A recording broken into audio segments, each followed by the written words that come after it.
Olá, começa agora mais um programa Momento Medicina. Você já sentiu dor de cabeça? Você sabe qual é a diferença entre dor de cabeça e enxaqueca? E quem nos recebe hoje é a doutora Ana Paula Pena Dias, ela que é neurologista. Doutora Ana Paula, tudo bem? Muito obrigada por ter aceito o nosso convite. Obrigada, Roberta, pelo convite. É uma honra estar aqui no programa de vocês. Doutora, nós recebemos muitos e-mails, uma pauta muito esperada também, com muitas dúvidas. E para que todos entendam, doutora, qual a diferença da dor de cabeça e da enxaqueca? Bom, a dor de cabeça é qualquer tipo de dor que acometa a região craniana. O nome técnico disso é a cefaleia. A enxaqueca é um dos tipos de cefaleia mais frequentes, é o tipo mais comum, né? E a enxaqueca, ela tem alguns sinais muito peculiares, né? Então, a enxaqueca é uma dor pulsátil, latejante. Junto com a dor, geralmente o paciente tem alterações visuais, a luz incomoda muito, então tem uma fotofobia, o barulho incomoda demais, aparece aí a fonofobia, pode ter náuseas, vômitos. Então a enxaqueca é um quadro clínico assim bem rico, bem cheio de sintomas e que tem um tratamento específico. Perfeito. Doutora, e como pode ser feito o diagnóstico da enxaqueca?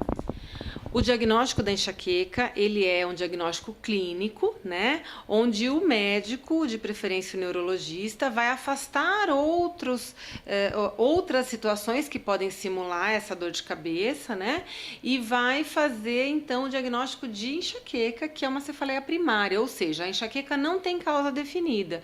A enxaqueca tem, sim, um fator hereditário, né? Então, crianças, adolescentes podem ter enxaqueca desde que tenham um histórico familiar, né, de enxaqueca, e o diagnóstico é feito clinicamente. Normalmente é solicitado algum exame de imagem, uma tomografia, uma ressonância, só para descartar realmente algo mais grave, e a enxaqueca tem um tratamento específico.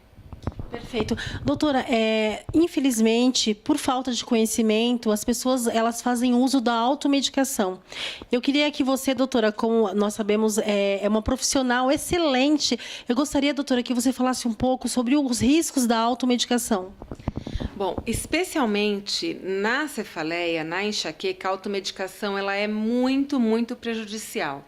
Não só pelos potenciais efeitos colaterais que você possa ter, mas porque existe uma situação que a gente conhece como cefaleia por abuso de analgésicos, ou seja, de tanto analgésico que o paciente ingere, ele pode desenvolver uma piora da dor de cabeça e uma dor de cabeça que não melhora com quase nenhuma medicação.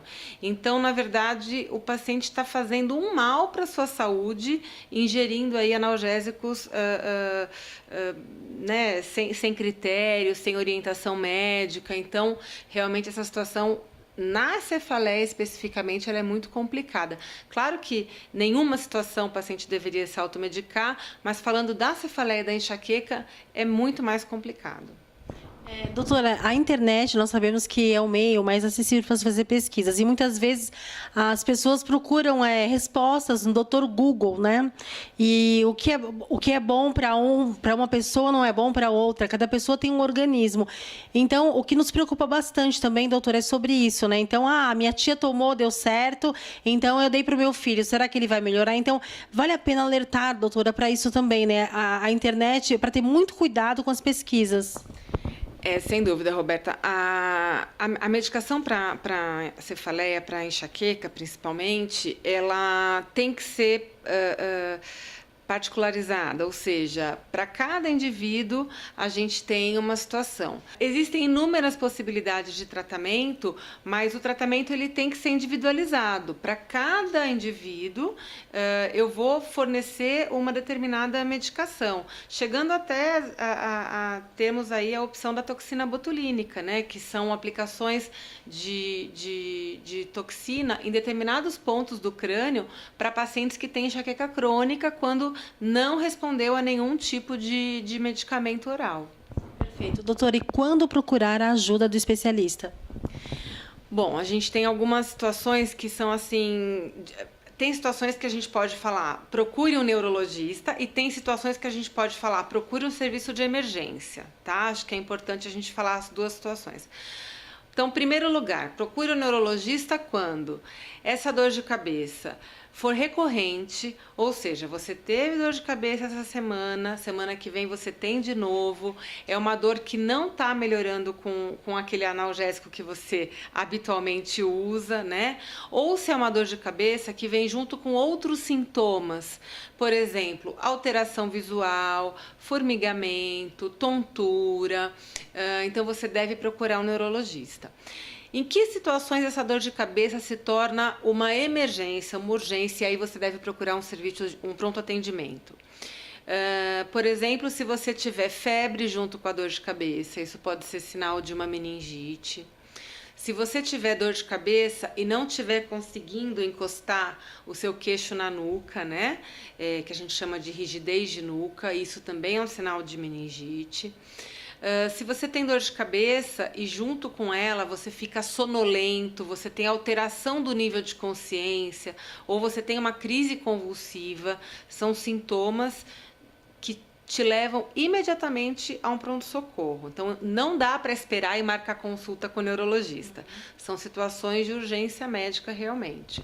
E também uma outra situação muito importante é se você tiver dor de cabeça e tiver um pico hipertensivo, então você mediu a sua pressão, a pressão está muito alta, ou você tem um déficit neurológico, ou seja, metade do corpo não está mexendo, não está se movimentando. Você pode estar tendo um AVC até hemorrágico, então pode ter uma gravidade maior, deve procurar imediatamente o hospital. Perfeito. Doutora Ana Paula, muito obrigada pela sua participação tão valiosa aqui no programa Momento Medicina. Obrigada, Roberta. Agradeço, foi um prazer participar. Obrigada.